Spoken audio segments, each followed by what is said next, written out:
വ്യതിയാനേ മഹാൻ വ്യാധിഃ അല്പായുഷ്കും ബലക്ഷയഃ മാതുഃശിശോശ്ച ജായേത സ്തന്യം ച വികരോതി യത്.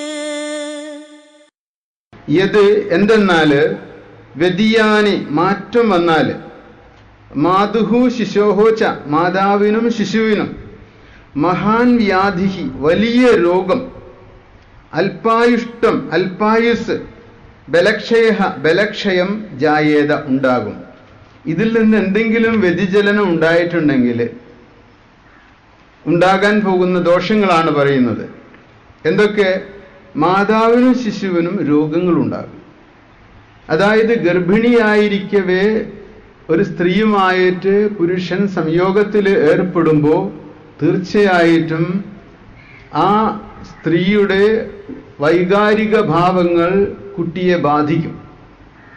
അതായത് ഗർഭസ്ഥ ശിശുവിനെ എല്ലാം ബാധിക്കും.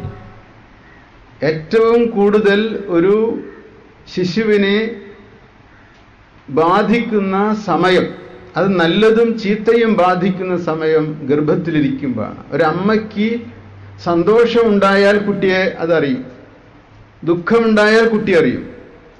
കുട്ടിയെ അറിയുക മാത്രമല്ല, കുട്ടിയുടെ സൂക്ഷ്മ സ്മരണകളിൽ അത് ഇരിക്കുകയും ചെയ്യും.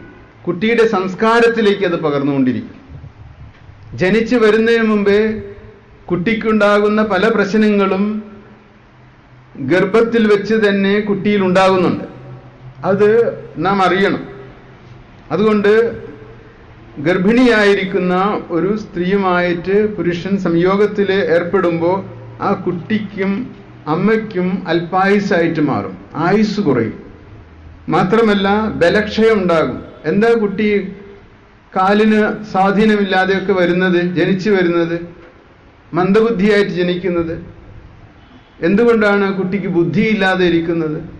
അപ്പോൾ അതൊക്കെ കാരണം ഇതാണ്. ആരും ഇത്തരം കാര്യങ്ങൾ മനസ്സിലാക്കാറില്ല. മനസ്സിലാക്കാത്തത് കൊണ്ട് തന്നെ ഒരു ജീവിതകാലം മുഴുവനും മന്ദബുദ്ധിയായിട്ടുള്ളൊരു കുട്ടിയെ വളർത്തിക്കൊണ്ടുവന്ന് ഒരു ആയുസ് മുഴുവനും നശിക്കും അവരുടെ. എന്നാൽ ഒരു നല്ല പ്രജയെ അവർക്ക് ജനിപ്പിക്കാൻ കഴിയുകയാണെങ്കിലോ ഈ ദോഷങ്ങളൊന്നും ഉണ്ടാകുന്നില്ല. അപ്പോൾ ശ്രദ്ധിക്കണം എപ്പോഴും. മാതാവിനും ശിശുവിനും വലിയ രോഗം, അല്പായുസ്, ബലക്ഷയം ഇവ ഉണ്ടാകും. മാത്രമല്ല സ്തന്യം മുലപ്പാല് വികരോധിജ ദുഷിച്ചു പോവുകയും ചെയ്യും. ഇപ്പോ കുട്ടിക്ക് പാല് കൊടുക്കുന്ന ഒരമ്മ, ആ അമ്മ പുരുഷനുമായിട്ട് സംയോഗത്തിൽ ഏർപ്പെടുമ്പോൾ യഥാർത്ഥത്തിൽ സ്ത്രീയിൽ ഉണ്ടാകുന്ന വൈകാരിക ഭാവങ്ങളെല്ലാം തന്നെ അന്തസ്രാവങ്ങളായിട്ട്, സെക്രീഷനുകളായിട്ട്, എൻസൈമുകളുടെ രൂപത്തിൽ രക്തത്തിലേക്ക് വരും. ഈ രക്തത്തിൽ നിന്നാണ് ഈ മുലപ്പാൽ ഉണ്ടാകുന്നത്. അത് ഈ മുലപ്പാലിൽ കലരുകയും വിഷലിപ്തമായ മുലപ്പാല് കുട്ടി കുടിക്കുകയും കുട്ടിക്ക് രോഗം വരികയും ചെയ്യും. അപ്പൊ കുട്ടിക്ക് എങ്ങനെയാണ് രോഗം വരുന്നത്? അമ്മയുടെ വൈകാരിക ഭാവങ്ങളിലൂടെ ദൂഷിതമായ രക്തത്തിൽ നിന്നും ഉണ്ടാകുന്ന മുലപ്പാൽ, ആ വിഷം കലർന്ന മുലപ്പാല് അമ്മ കുട്ടിക്ക് കൊടുക്കുമ്പോൾ കുട്ടിക്ക് രോഗം ഉണ്ടാകുന്നു. ഇതെല്ലാം ഗുരു ഇവിടെ പറയുന്നു. അതുകൊണ്ട് വളരെ ശ്രദ്ധിക്കണം.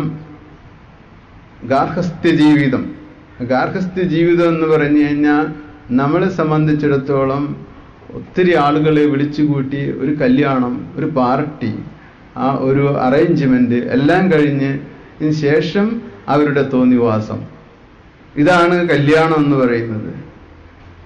അപ്പോൾ അതിനപ്പുറത്തേക്ക് കുറച്ചുകൂടി റെസ്പോൺസിബിൾ ആയിട്ടുള്ള ഒരു ജീവിതം നയിക്കാൻ പറ്റുന്ന ഒരു കാഴ്ചപ്പാട് ഈ ശ്രീനാരായണ ധർമ്മത്തിലൂടെ ഗുരു പങ്കുവയ്ക്കുന്നു.